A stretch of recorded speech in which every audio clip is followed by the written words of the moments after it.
వదిలేసి మా అన్నయ్య గారిని మా కుటుంబాలు అన్న వదిలేసి తనతో పాటు ఉండాలని చెప్పేసి తను అన్నట్టు మాట్లాడుతుంది. మీ అన్నయ్య వదిన ఎలా ఉంటున్నారు మీరు చూస్తున్నారు కదా, అట్లానే మీరు మీ భార్యతో ఉండగలుగుతున్నారా?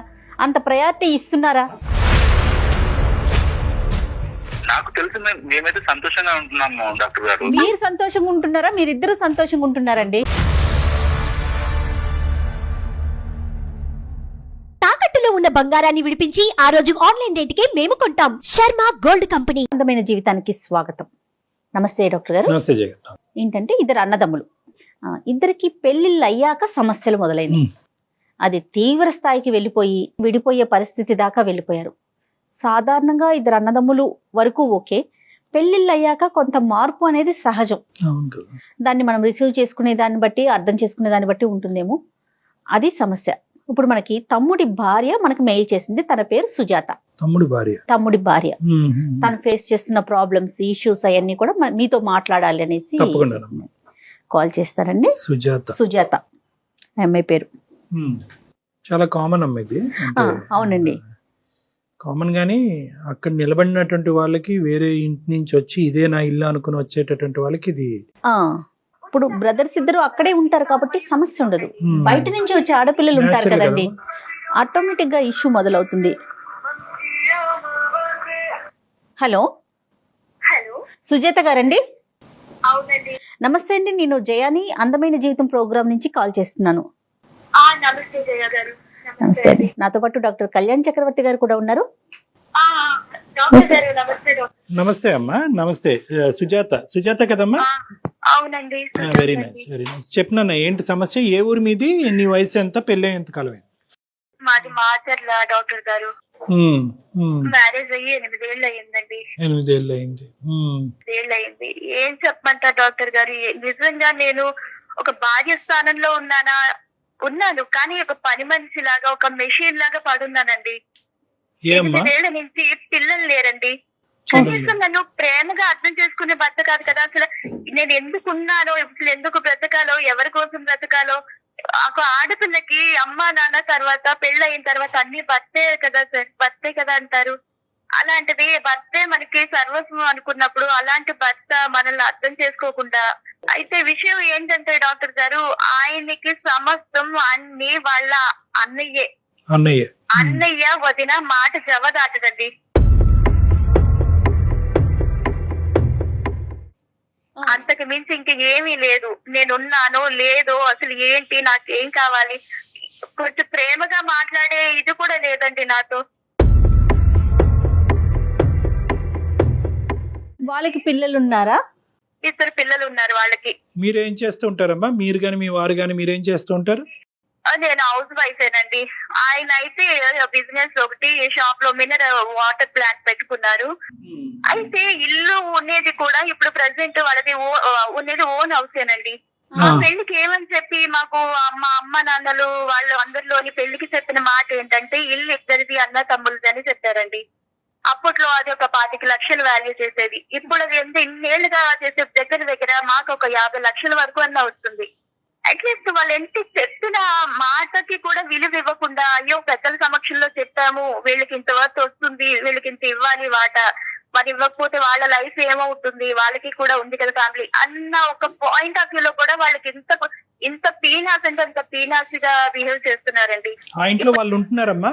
వాళ్ళ ఇంట్లోనే వాళ్ళు ఉంటున్నారండి. మేమైతే ఇంకా బయటికి రెంట్కి వచ్చేసాం వేరే చోటికి. ఎందుకు వచ్చారమ్మా? అసలు బయటికి రావాల్సిన పరిస్థితి ఏమైందమ్మా? ఎందుకు వచ్చారు? ఏమైనా గొడవ పడి వచ్చారా, లేదంటే విడిగా ఉంటే బాగుంటుంది? అంటే గొడవ కాదు డాక్టర్ గారు.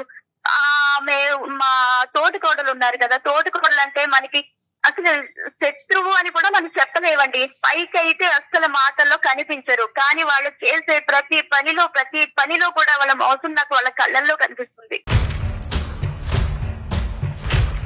చూడు నేను ఎలా చేస్తున్నాను, నిన్ను ఇన్ని విధాలుగా అవమానిస్తున్నాను, నీ మొగుడిని నేను ఎలా చెప్పు చేతుల్లో పెట్టుకుంటున్నాను, ఒక పనోడు లాగా ట్రీట్ చేస్తారండి మా ఆయన్ని. మా ఆయనకి అసలు అర్థమే కావడం లేదు.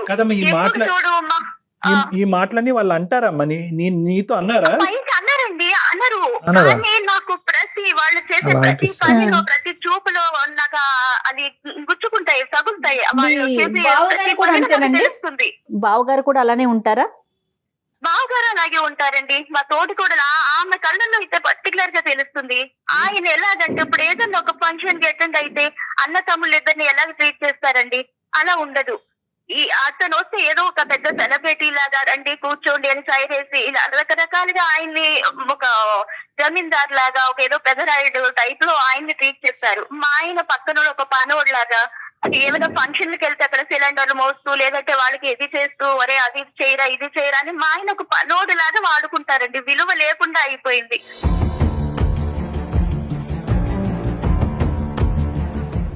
సుజాత గారు, మీరు ఎప్పుడైనా డిస్కస్ చేస్తారా? మీ అన్నయ్య వదిన ఇలా చేస్తున్నారేమో నాకు అనిపిస్తోంది అన్నట్టుగా అట్లా ఏమైనా మాట్లాడారా? చెప్తానండి, నేను ప్రతిరోజు నాతో కూర్చుని ప్రేమగా కలిసి మాట్లాడితేనే కదండి ఆయనకి ఏమైనా అర్థమయ్యేది. ఏది చెప్పినా ఆయన వాళ్ళ అన్నయ్యనే సపోర్ట్ చేస్తూ మా అన్నయ్య వదిన నువ్వంటే మధ్యలో వచ్చావు, నాకు చిన్నప్పటి నుంచి వాళ్ళ గురించి నువ్వు మమ్మల్ని విడగొట్టడానికి నువ్వు ఇప్పుడు వచ్చావా మధ్యలో, నువ్వెందుకు ఇలా చేస్తున్నావు, ఇది ఎందుకలా మమ్మల్ని విడగొట్టడానికి నువ్వు ట్రై చేస్తున్నావా అని తిరిగి నన్నే అంటాడు. కానీ నేను పడే అవమానాలను గాని వాళ్ళు చేసే వెటకార పనులు గాని ఇవి గాని అసలు పట్టించుకోవడం అసలు అర్థమే చేసుకోడండి ఈ మనిషి. నాకు ప్రేమ కావాలి, నాకు ఒక అటెన్షన్ కావాలి అని నువ్వు అంటూ ఉంటే దాన్ని పెడర్థంగా తీసుకుని మా అన్నదమ్ముల మధ్యన నువ్వు చిచ్చు పెడతావు అనే విధంగా అతను మాట్లాడుతున్నాడండి. అతను అటువైపు ఎక్కువ టైం స్పెండ్ చేస్తున్నాడు. అతనికంటూ సెల్ఫ్ రెస్పెక్ట్ వాళ్ళు ఇవ్వకపోయినా కూడా అదే లోకంలాగా అతను బతుకుతున్నాడు. కానీ నీ వరకు నిన్ను ఎలా చూసుకుంటున్నాడమ్మా? అంటే మీ ఇంటికి కావాల్సినటువంటి వసతులు సదుపాయాలు లేదంటే నీ అవసరాలు, మీ ఇద్దరి మధ్యన ఉండే భార్యాభర్తల సంబంధం ఇవన్నీ ఎలా ఉన్నాయమ్మా? అది అంతా నార్మలేనండి. కానీ లైఫ్ పార్ట్నరే పడే బాధలను అర్థం చేసుకోకుండా నేను ఎన్ని ప్రాబ్లమ్స్ ఫేస్ చేస్తున్నాను అడుగడుగునా సరే ఇవేమీ పట్టించుకోకుండా గుట్టిగా వాళ్ళ అన్న వదిన నామజపం చేస్తూ నువ్వే తప్పుగా అర్థం చేసుకుంటా. మీ పేరెంట్స్ ఏమైనా మాట్లాడారా సుజాత? వాళ్ళ దగ్గర ఈ డిస్కషన్ ఏమైనా వచ్చింది, ఇట్లా జరుగుతోంది ఒకసారి మాట్లాడదాం అట్లా పెద్దల సమక్షంలోకి ఏమైనా వెళ్ళారా? పేరెంట్స్ అంటే మన హౌస్ ఇష్యూ అయితే పేరెంట్స్ అయితే ఇన్వాల్వ్ అయ్యారండి. ఏంటి అసలు ముందు పెళ్లికి చెప్పిన మాట ఏంటి, ఇప్పుడు మీకు సంబంధం లేదు అని అనడం అది ఎంత వరకు కరెక్ట్? మేము వెళ్ళి అడుగుతామంటే మా ఆయన దానికి పెద్ద మనిషి ఏమన్నాడంటే వద్దండి మావయ్య గారు అత్తయ్య గారు మీరు అసలు అడగడానికి వీల్లేదు, మా అన్నయ్య నాకు ఏమన్నా ఇస్తే ఆయన దయతలిసి ఇస్తే ఆయన సంతోషంగా ఇస్తేనే నేను తీసుకుంటా, లేదంటే నాకు ఒక్క రూపాయి కూడా వద్దు. అంత దయాదు హృదయం గల నా భర్త అండి. ఈ మనిషిని మరి ఏం అనాలో నాకు కూడా అసలు ఏం అర్థం కావట్లేదండి. విసిగి విరక్తి చెందున్నాను అసలు. మీ సంబంధం ఎలా ఉందమ్మా మీ తోటికోడలతో గానీ మీ బావగారితో గానీ? మీ అందరి మధ్య రిలేషన్షిప్ మాటలు ఎలా ఉన్నాయి? వాళ్ళు మీ ఇంటికి వస్తూ ఉంటారా? ఇంటికి వచ్చినప్పుడు నువ్వు ఎలా రియాక్ట్ అవుతూ ఉంటావు? ఎన్ని సందర్భాల్లో మీరు అక్కడికి వెళ్తూ ఉంటారు? అక్కడ ఉన్నప్పుడు మీకు ఎలాంటి ట్రీట్మెంట్ వస్తూ ఉంటుంది? ఇన్నేళ్లలో డాక్టర్ గారు వాళ్ళు మా ఇంటికి ఎన్నిసార్లు వచ్చినా ఉత్తి చేతులతో వస్తారండి. అంటే ఏదో మాకు మోసుకొచ్చేయాలి తెచ్చేయాలి అని కూడా నేను ఆశపడట్లేదు. మా ఆయన మేము ఎన్ని చిన్న ఫంక్షన్లు కానీ ఒక్క చిన్నవి ఏ అకేషన్ జరిగినా మా ఆయన అయితే మొత్తం అన్ని ఫ్రూట్స్ స్వీట్స్ డ్రింక్స్ ఒక్కటి కాదండి సమస్తం మోసుకెళ్తారండి. అలాంటిది ఇప్పుడు వాళ్ళు వచ్చినప్పుడు అట్లీస్ట్ అయ్యో ఒక ఇంటికి వెళ్తున్నామో ఒక పండు ఒక ఫలమో లేదంటే ఒక స్వీట్ హాట్ ఏది తీసుకెళ్ళామో ఒక్క చిన్న ఆ మాత్రం కూడా ఇంగితం తెలియదండి వాళ్ళకి. అంతవరకు నాకు అర్థమైందమ్మా. మీ ఆయన వాళ్ళు తీసుకురాకపోతే బాధపడ్డు, ఇతను తీసుకెళ్ళటానికి కష్టపడ్డు, అదైతే నాకు అర్థమైంది. అది ఇష్యూ కాదు. నీ రిలేషన్షిప్ ఎలా ఉంది వాళ్ళతో అని అడుగుతున్నాను. మాటలు ఉన్నాయా లేదా? మాటలన్నీ ఉన్నాయండి, మాటలు మామూలే. కాకపోతే బయట మా ఇద్దరికి మాకు మాత్రమే తెలుస్తుంది. మా ఆయనతో అంతా బానే ఉంటుంది. ఏమన్నా చిన్న పని ఉంటే చాలు ఫోన్ చేస్తారా, హలో అంటే పిలిపించుకుంటాడు, అన్ని పనులు చేయించుకుంటాడండి ఆ పెద్ద మనిషి. ఈయనకు పని ఉంది అన్నయ్య నాకు ఇది ఇందులో ఉన్నాను నేను ఇప్పుడు రాలేనని ఒక్క మాట నోట్లోంచి రాదండి.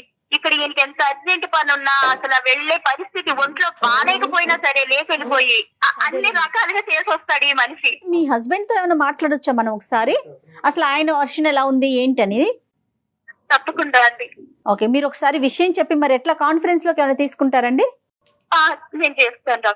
రైట్ మేము లైన్ లో ఉంటాం. The person you are speaking with has put your call on hold. Please stay on the line. మీరు హలో అమ్మా సుజాత చెప్పండి. నరసింహ గారండి మా ఆయన పేరు. ఆయన లైన్ లో ఉన్నారండి. ఓకే నమస్తే అండి నరసింహ గారు. నమస్తే అండి. ఎవరండి? నేను సుమన్ టీవీ అందమైన జీవితం ప్రోగ్రామ్ నుంచి కాల్ చేస్తున్నానండి. ఓకే మీ వైఫ్ నరసింహ గారు, ఒక చిన్న అంశం, మీ వైఫ్ ఏంటంటే మాకు ఆవిడ అంటే బహుశా ఎవరితో చెప్పుకోవాలో, ఏ విధంగా ఈ ప్రాబ్లంకి ఒక సొల్యూషన్ లభిస్తుందో తెలియక, మీరు చాలా మంచి వ్యక్తి, చాలా మనసున్న వ్యక్తి, మీ ఇద్దరి యొక్క బాండింగ్ అనేటటువంటిది చాలా గాఢమైనటువంటి బంధంగా ఇంతకాలం నడిచింది. ఎటొచ్చి ఏంటంటే మీ బ్రదర్తో మీకుండేటటువంటి ఒక రిలేషన్షిప్, దాని గురించి కూడా ఆవిడ ఏం కంప్లైంట్ చేయట్లేదు, మీ బ్రదర్తో మీరు ఎలా ఉన్నారో అలా అని. కానీ ఎటొచ్చి ఏంటంటే ఈ మొత్తం దాంట్లో మిమ్మల్ని వాళ్ళు ట్రీట్ చేసేటటువంటి విధానం గురించి ఇబ్బందికరంగా ఉంది అనేది ఒకటి చెప్పడం జరిగింది. రెండోది ఏంటంటే తనకి ఇవ్వాల్సినటువంటి ఒక అంటే సమయం కానీ లేదంటే ఆ ఆలోచన కానీ ఇటువైపు ఉండేటటువంటి మీ ఫోకస్ అండ్ కాన్సన్ట్రేషన్ కూడా అంత లేదు అన్నట్టుగా ఆవిడ చెప్పిందండి. నేను ఎవరిని, ఇంట్లో నా స్థానం ఏంటి, అతని బ్రదర్తో ఉండేటటువంటి బాండింగ్ ఆ స్థాయిలో ఎందుకు ఉంది, ఇక్కడ ఈ కనిపించినటువంటి ఇంపార్టెన్స్ అక్కడ ఎందుకు కనిపిస్తుందని కొన్ని ప్రశ్నలకి సమాధానం ఎత్తుక్కుంటూ, అలా కాదమ్మా అతనితో మాట్లాడితే బాగుంటుంది, ఒకసారి అతనితో ఫోన్ కలపమ్మా అనేటప్పటికి మీకు కలపడం జరిగింది. మీ ఉద్దేశం ఏంటో చెప్పండి నరసింహ గారు. ఎక్కడున్నారు మీరు? నేను బయట ఉన్నాను. బయట అంటే? బయటకు వెళ్తున్నాను. అన్నయ్య ఒక చిన్న పని చెప్పాడైతే దానికోసం. అన్నయ్య సార్, డాక్టర్ గారు విన్నారండి? అన్నయ్య ప్రతిదీ అలా భూతద్దంలో చూడకండి, వక్రీకరించి చూడకూడదు, భూతద్దంలో చూడకూడదు. ఒకసారి అతని వర్జన్, ఇక్కడ పర్పస్ అతను ఏ పని మీద వెళ్ళాడు అన్నది కాదు, అతను ఏంటి అతని ఉద్దేశం కనుక్కుందాం, దాన్ని బట్టి మనం సొల్యూషన్ ఐడెంటిఫై చేద్దాం. కొద్దిగా ఓపిక పట్టండి. అన్నయ్య చిన్న పని చెప్పాడు కాబట్టి వెళ్ళినా, ఇప్పుడు దానికి ప్రాబ్లం ఏంటి? ఏంటి పని ఏం చెప్పాడు అన్నయ్య? అలా రోజు ఆయన పనులు చేస్తూనే ఉంటాడు. మీ బిజినెస్, మీ పనులు, మన పనులు అన్ని మానుకొని మీ అన్నయ్య చుట్టే తిరగండి, ఒక గుడి కట్టించండి, సరిపోద్ది.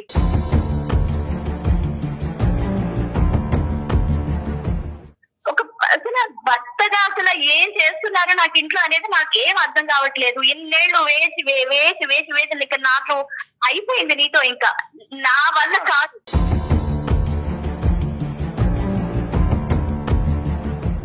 నేను నిన్ను అర్థం చేసుకోకపోతే నువ్వు బాధపడాలి. నేను అర్థం చేసుకుంటున్నా కదా, అర్థం చేసుకుంటున్నా కదా. నేను బాగా చూసుకోవట్లేదా? నిన్ను చూసుకుంటా, అందరూ చూసుకుంటారు. కానీ ఏ రోజన్నా ప్రేమగా మాట్లాడి ఇది నేను పడే బాధ, నేను పడే అవమానాల గురించి చెప్తుంటే ఎప్పుడు కూడా లేదు, మా ఇద్దరి మధ్య గొడవ పెడుతున్నావు, నువ్వు ఏ విధంగా ఎందుకు ఆలోచిస్తుంది, అన్ని తిరిగి అన్నమే. కానీ నిజమా కాదా అన్న యాంగిల్లో అసలు నా వైపు, నా కోణంలో ఒక్క రోజున ఆలోచించావా నువ్వు చెప్పు?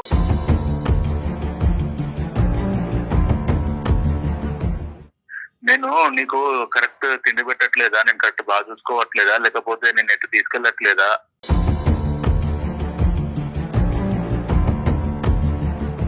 మీ మీద నమ్మకం పెట్టుకుని పెళ్లి తర్వాత భర్త అన్ని సర్వస్వాన్ని మేము మీ దగ్గరికి వచ్చినప్పుడు ఎంత ప్రేమగా చూసుకోవాలి భార్య అంటే. ఇన్నేళ్ల నుంచి ఎన్ని అవమానాలు బయట పడుతూనే ఉన్నాం. బయట వాళ్ళకి తెలుస్తుందరే, అసలు మీకెందుకు తెలియట్లేదు మీ అన్న ఎంత చీట్ చేస్తున్నాడో, ఎన్ని రకాలుగా నేను పని మనిషిలాగా ఆడుకుంటున్నాడో అనేది. అన్నయ్య బిజీ ఉన్నాడు కాబట్టి నాకు పని చెప్తున్నాడు. అన్ని బిజీ అంటే ఆయన పనులు ఆయన చేసుకుంటాడు, మీ పనులు కూడా వదిలేసి మీరు వెళ్ళిపోవాలి. నా పని చేయట్లేదు కదా, నా పని చేసుకుంటే కదా, నా ఫ్రీ టైం కూడా కదా నేను అనే వర్క్ చేస్తున్నాను. ఫ్రీ టైం ఏం ఫ్రీ టైం ఏంటి చేస్తున్నారు? మనకి ఇచ్చేది ఏమన్నా మనకు కొంచెం వాల్యూ ఇస్తున్నారా? ఎక్కడికన్నా వెళ్తే నా సుజాత ఒక్క నిమిషం సుజాత, నేను ఇందాకెంత చక్కగా ప్లాట్ఫామ్ క్రియేట్ చేశాను, ఏమని చెప్పాను నేను, ఏమయ్యా నరసింహ నీ మీద ఏమీ ఆ అమ్మాయి కంప్లైంట్ చేయట్లేదు, తన స్థానం ఏంటి, అక్కడ బాండింగ్ ఏంటి అనేది ఒకటి అడగటానికి. నువ్వు ఫోన్ ఎత్తుతూనే మమ్మల్ని బ్యాక్గ్రౌండ్లో పెట్టి అతనితో గొడవ వేసేసుకుంటే సొల్యూషన్ కాదు కదమ్మా.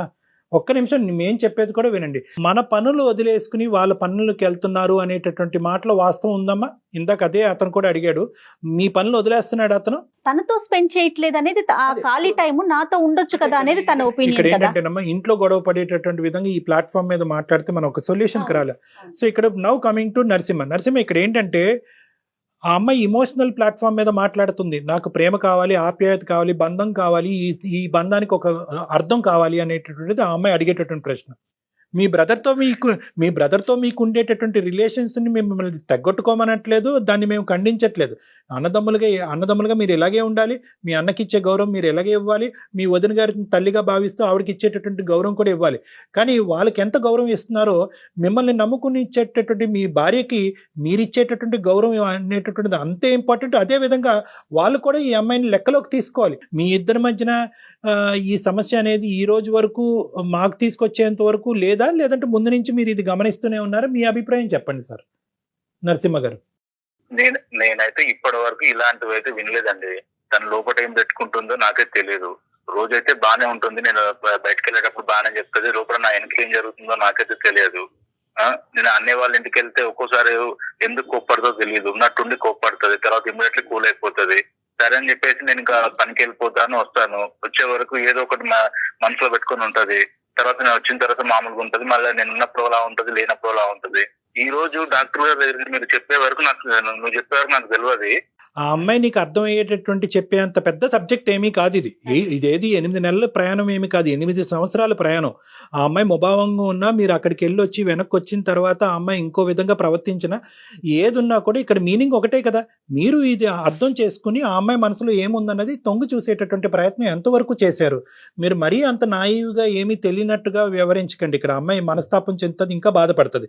8 సంవత్సరాల పాటు నా భర్త ఇంతేనా అర్థం చేసుకున్నాడా అనే క్వశ్చన్తో అమ్మాయి ఇంకా ఇబ్బంది పడుతుంది. ఇక్కడ సింపుల్ లాజిక్, అక్కడ బంధాన్ని కాదు అని అనట్లేదు, ఇక్కడ ఉండేటటువంటి బంధానికి ఒక మీనింగ్ చూపెట్టమంటుంది అమ్మాయి. నేను మెంటల్లీ డాక్టర్ గారు హార్మోనల్ ఇన్బ్యాలెన్స్ అయిపోయింది డాక్టర్ గారు. ఈయనతో ఈ వేగి అట్లీస్ట్ మాట అర్థం చేసుకొని ప్రేమగా 4 మాటలు మాట్లాడుతూనే కదండి ఏదన్నా నాకు తెలిసేది. ఈ ఆలోచనలకి టెన్షన్లకి నేను పడే బాధకి ఇంకా నాకు ఏమవుతున్నానో, నా జీవితం ఎటు వెళ్ళిపోతుందో కూడా కాదమ్మా, నాకు ఇంకా అర్థం కావట్లేదు. నరసింహ అనేది తక్కువ మాట్లాడతాడా, లేదంటే ఈ రోజు కాల్ చేసినందుకు తక్కువ మాట్లాడుతున్నాడా, లేదంటే వాళ్ళ ఇంట్లో ఎక్కువ మాట్లాడి ఇక్కడ తక్కువ మాట్లాడతాడా? చాలా తక్కువ మాట్లాడుతున్నాడు నరసింహ ఈ రోజు ఇక్కడ. నా దగ్గర చాలా లిమిటెడ్ అండి. ఇప్పుడు మీరు ఎలా చెప్తున్నారో సేమ్ అంతే. తిన్నావా అంటే తిన్నావు, ఇంట్లో అన్ని తెచ్చానా, పెట్టానా, వెళ్ళానా, నా పని నేను చూసుకున్నాను. వాళ్ళ అన్న ఇంటికి వెళ్తే ఇంకా అన్న నామ చెప్పదు తప్ప ఇంకా వేరే లేదండి. నరసింహ చెప్పండి, ఏం చేద్దాం? ఇప్పటికైనా అమ్మాయి మనసు అర్థమైందా? 8 సంవత్సరాల తర్వాత ఆ అమ్మాయి ఏం కావాలని అనుకుంటుంది అన్నది ఇప్పటికైనా అర్థమైందా మీకు? నేను చెప్పాను, విడమర్చి చెప్పాను ఏం కోరుకుంటుంది అన్నది. ఏం చేద్దాం? ఇప్పుడు తన ఉద్దేశం ఏంటండి? ఇప్పుడు నేను వదిలేసి మా అన్నయ్య గారిని, మా కుటుంబాలను అన్న వదిలేసి తనతో పాటు ఉండాలని చెప్పేసి తను అన్నట్టు మాట్లాడుతుంది. ఇప్పుడు తన కోసం నా కుటుంబాలని మొత్తాన్ని వదిలేయమంటారా? నా కుటుంబాలని, అన్నయ్య వాళ్ళని వదిలేసి ఇప్పుడు ఈ అమ్మాయి మాట్లాడుతుంటే ఇంతకాలం బట్టి ఏంటి, ఎప్పుడన్నా అందా? ఈ 8 సంవత్సరాల్లో అమ్మాయి ఎప్పుడన్నా ఏమయ్యా నేను కావాలో మీ అన్నయ్య కావాలో తేల్చుకొని ఎప్పుడన్నా అందా? ఎప్పుడు ఈ విధంగా అయితే ఎప్పుడైతే అనలేదండి. ఇప్పుడు కూడా తను అది అనట్లేదు కదండి. ఇప్పుడు అది కావట్లేదు. ఇందులో ఒక బ్యాలెన్స్ కోరుకుంటుంది. ఏ విధంగా బ్యాలెన్స్ చేద్దాం అనుకుంటున్నావు అనేది నీ వర్జన్ లో నువ్వు చెప్పు. నువ్వు ఎందుకు కంక్లూజన్స్ కి ఎందుకు వస్తున్నావు? వాళ్ళని వదిలేమంటావు అంటే వదిలేమంటావు అనేటటువంటి అమ్మాయి 8 సంవత్సరాల్లో ఎప్పుడో చెప్పుండేది, నేను పుట్టింటి పోతాను, నువ్వు అతను వదలకపోతే అని ఎప్పుడో చెప్పుండేది. ఆ అమ్మాయికి వాళ్ళ దగ్గర నుంచి గౌరవం వస్తుందా? నెంబర్ 1. నెంబర్ 2, మీ అన్నయ్యని మేము వద్దు అనుకోనో వదులుకోమనో మేము చెప్పట్లేదు. మీ అన్నయ్యకి ఇచ్చేటటువంటి ఇంపార్టెన్స్ ని కొంతవరకు నీ భార్య వైపు కూడా చూపెట్టు అనేటటువంటిది 2వ పాయింట్ చెప్తున్నాము. 3వ పాయింట్ ఏంటంటే కనుక ఎంతో కొంత ఈ అమ్మాయికి ఒక రైట్ ఇవ్వండి, ఒక హక్కు ఇవ్వండి, ఒక భార్యగా ఒక స్థానాన్ని ఇవ్వండి. ఏమే మా అన్నయ్య ఇలా కోరుకుంటున్నాడు, చేద్దామంటావా వద్దంటావా అనేటటువంటి అంశాన్ని ఎన్ని సందర్భాల్లో మీ ఆవిడ యొక్క పర్మిషన్ తీసుకుని మీరు చేశారు? ఇప్పుడు ఇవన్నీ చిల్లర ఇష్యూ లాగా మీకు అనిపించవచ్చు. మా అన్నయ్యకి చేస్తున్నాను, మా అన్నయ్య ప్రతిదానికి భార్య పర్మిషన్ తీసుకొని అన్నయ్య దగ్గరికి మళ్ళీ ప్రతిదానికి అంటున్నాం, సమస్య అడుగుతున్నాను ఇలా అని చెప్పేసి ప్రతిదీ విషయం చెప్పలేం కదండి. ప్రతిదానికి కాదు, కొన్ని వైటల్ అంశాలు కొన్ని ఉంటాయి. ఈ రోజు ఇంపార్టెంట్ దానికి కదండి. షేర్ చేసుకోరా అండి? నాకు ఇంకెవరున్నారు? నా ఆయనే కదా. నువ్వు నేను షేర్ చేసుకోకపోతే ఎవరు చేసుకుంటారు? చిన్న విషయాలు కూడా నాకు చెప్పడం మానేస్తే నాకు ఇంకెలా అర్థం అవుతుంది? ఒకప్పుడు ఈ అమ్మాయి వరకు ఏదైనా ఒక సబ్జెక్ట్ తీసుకొచ్చిన తర్వాత సర్వసహజంగా మీరు న్యాచురల్ గా చేసుకుని వెళ్ళిపోయేటటువంటి ప్రాసెస్ ఈ అమ్మాయి ఎప్పుడన్నా అడ్డు చెప్పిందా? చెప్పలేదు కదా. మీరు తీసుకురాలేదు, ఆ అమ్మాయి అడ్డు చెప్పలేదు. ఆ అమ్మాయి ఏమంటదంటే కనుక ఒక కామన్ ఫ్యామిలీ మ్యాటర్ లాగా డిస్కస్ చేయండి. నెంబర్ 2 ఏంటంటే ఇంట్లో తనకు ఇచ్చేటటువంటి టైము, ఇంపార్టెన్స్, విలువ ఇవన్నీ కూడా ఇంపార్టెంట్ కదా. అమ్మాయి కావాలి కదండి. తనకి ఏ విషయంలో టైం ఇవ్వట్లేదు అది చెప్పాలి కదా. తనకి ఏ విషయంలో టైం ఇవ్వట్లేదు, తను బాగా చూసుకోవట్లేదా, లేదా నేను తాగొచ్చి కొడుతున్నానా, లేకపోతే ఇంకేమైనా గొడవలు పెట్టుకుంటున్నానా? కాదు, ఇప్పుడు అనవసరమైన టాపిక్స్ లోకి ఎండ్ కంక్లూజన్స్ కి వెళ్ళొద్దు Narasimha. That is not a practical way of finding a solution. ఇక్కడ ఏంటంటే ఆ అమ్మాయి ఒక ఇమోషన్ తో మాట్లాడుతుంది. ఏంటి ఆ ఇమోషన్ అంటే కనుక, నాకు ఇవ్వాల్సినటువంటి ఇంపార్టెన్స్, నాకు ఒక స్థానాన్ని నా భర్త ఇవ్వలేకపోతున్నాడు. ఇక్కడ ఏంటంటే అన్నయ్యకి ఇచ్చేటటువంటి గౌరవం వర్సెస్ భార్యకి ఇచ్చేటటువంటి ఇంపార్టెన్స్, స్థానం, ఈ రెండిట్ల మధ్యన నువ్వు ఒక బ్యాలెన్స్ తీసుకురావటం గురించే మేము చేసేటటువంటి ప్రయత్నం, నీలో ఒక ఆలోచన తెప్పించేటటువంటి ప్రయత్నం. కానీ ఈరోజు భార్యను వదిలేసుకోవాలో అన్నయ్యను కాదనుకోవాలో అనేటటువంటి సబ్జెక్టు విధంగా మేము మాట్లాడట్లేదు. ఇవన్నీ కాదు. నువ్వు సమాధానం చెప్పగలవా, మమ్మల్ని చెప్పమంటావా? రైట్. మీ అన్నయ్య వదిన ఎలా ఉంటున్నారు మీరు చూస్తున్నారు కదా, అట్లానే మీరు మీ భార్యతో ఉండగలుగుతున్నారా? అంత ప్రయారిటీ ఇస్తున్నారా? అతను ఇప్పటికీ అదొకసారి కూడా ఆలోచించుకోండి. ఇప్పటికీ కూడా నరసింహ గారు ఇప్పటికి కూడా అదే బబుల్లో ఉన్నారు. ఏంటంటే కనుక నీకు అన్ని నేను ఇస్తున్నాను కదా, అన్ని ఇవ్వటం తెస్తున్నాను అంటే కదా. ఏంటి కళ్యాణ్ అంటే గారు? అతను అదే ఇందాక ఓపెనింగ్ స్టేట్మెంట్ నేను చెప్పాను. ఆ అమ్మాయి ఇమోషనల్ గా అడిగేటటువంటి ప్రశ్నకి మీరు మెటీరియలిస్టిక్ గా సమాధానం చేస్తున్నారు. ఇదిగో డబ్బులతో కొని ఇచ్చేది ఇల్లు, డబ్బులతో కొని ఇచ్చేది తిండి, డబ్బులతో కొని ఇచ్చేటటువంటిది బట్ట అని అంటున్నారు. కానీ డబ్బులతో మనసును కొని ఇవ్వగలరా? నాకు తెలిసి మేమైతే సంతోషంగా ఉంటున్నాము డాక్టర్ గారు. మీరు సంతోషంగా ఉంటున్నారా? మీరిద్దరు సంతోషంగా ఉంటున్నారండి? సంతోషం అనేటటువంటిది డబుల్ పేర. చెప్పమ్మా, సారీ సుజాత చెప్పమ్మా. ఇంక ఈ మనిషి మాత్రం మారడండి. ఇంకా వాళ్ళు చేసే పనులకి, వాళ్ళు పెట్టే బాధలకి నాకు నిజంగా పేరు తెగిపోతున్నాయి డాక్టర్ గారు. నాకైతే ఈ మనిషి మీద ఇంకా నాకు నమ్మకం లేదు.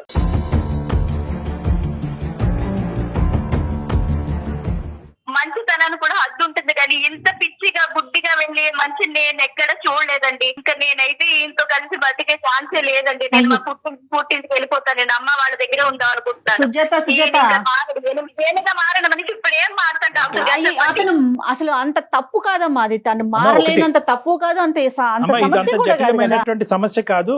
నిజంగా నువ్వు అటువంటి స్టెప్ తీసుకోవాల్సినటువంటి జటిలమైనటువంటి పెద్ద సమస్య అయితే కాదమ్మా. నరసింహ ఒక మంచి వ్యక్తి, అర్థం చేసుకునేటటువంటి వ్యక్తి. ఎటొచ్చి ఈ కాన్సెప్ట్ లో ఏంటంటే అతనికి అర్థం అవడానికి చాలా ఎక్కువ టైం పడింది.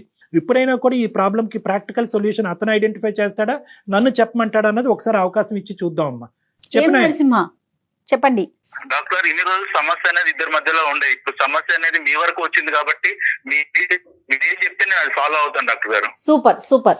నరసింహ వాళ్ళ బ్రదర్ కి అర్థమయ్యేటటువంటి విధంగా ఈ సమస్యను తీసుకెళ్లాలి వాళ్ళ బ్రదర్ దగ్గరికి. అన్నయ్య, 8 సంవత్సరాల పాటు మేము కాపురం చేసి ముందుకు ప్రయాణం సాగుతున్నా కూడా ఈరోజు నా భార్య సుఖపడట్లేదు, సంతోషంగా లేదు అని అంటుంది. పిల్లలు లేకపోవటం ఒక ఎత్తు అయితే కనుక నా దగ్గర నుంచి ప్రేమ, టైము ఇలాంటివి లేకపోవటం అనేది ఇంకో పెద్ద సమస్యగా మాకు మారిపోయింది. మీ ఇద్దరు హ్యాపీగా ఉన్నారు, మీ ఇద్దరికి 2 పిల్లలు ఉన్నారు. కాబట్టి నేను కొంత సమయం నా భార్యకి ఇవ్వాలి, నా భార్య వైపు ఫోకస్ చేయాలి, నా భార్యకి నేనున్నాను అనేటటువంటి నమ్మకాన్ని నేను క్రియేట్ చేయాలి, నాకు కొంత సమయం కావాలి.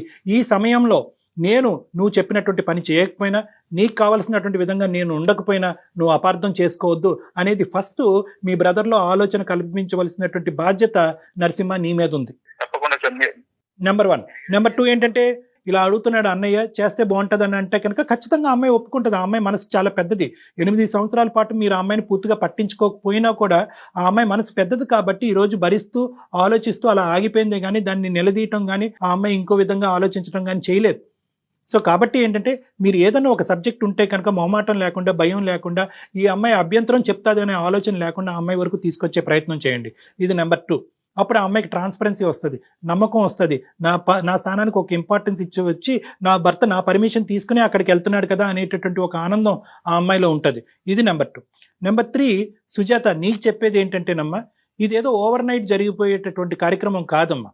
ఎందుకంటే ఇంతకాలం వాళ్ళ అన్నదమ్ముల మధ్యన ఉండేటటువంటి బంధం ఇంకో లెవెల్కి వెళ్ళిపోవటం వల్ల, వాళ్ళిద్దరి మధ్యన అండర్స్టాండింగ్ ఇంకో లెవెల్కి వెళ్ళిపోవటం వల్ల ఇది స్లోగా over a period of time మార్పు జరిగేటటువంటి అంశమే కానీ ఇది రాత్రి జరిగేది అంశం కాదు. ఇది సుజాత నీకు చెప్పే మాట. మీరు ఏదైతే చెప్పారో అది నేను ఈ రోజు నుంచి నేనైతే ఫాలో అవుతాను. ఫస్ట్ ఆఫ్ ఆల్ ఏంటంటే, నువ్వు మీ ఆవిడ ఫస్ట్ మీరిద్దరు ఇంట్లో కూర్చుని, మీరు ఎక్కడైతే ఉన్నారో అక్కడి నుంచి తిరిగి వచ్చిన తర్వాత మీరిద్దరు కూర్చొని డిస్కస్ చేసుకోండి, గొడవ పడద్దు. మీ బ్రదర్ని అట్ ద సేమ్ టైం ఈ కాపురాన్ని ఎలా బ్యాలెన్స్ చేయాలనేటువంటి తెలివైనటువంటి అంశం అమ్మాయి నాకంటే బాగా అమ్మాయి చెప్పగలదనే నమ్మకం నాకుంది. ఫస్ట్ మీరిద్దరు నేను చెప్పినటువంటి బేస్మెంట్ మీద మీరిద్దరు కూర్చొని డిస్కస్ చేసుకోండి. Okay Sujatha, thank you madam.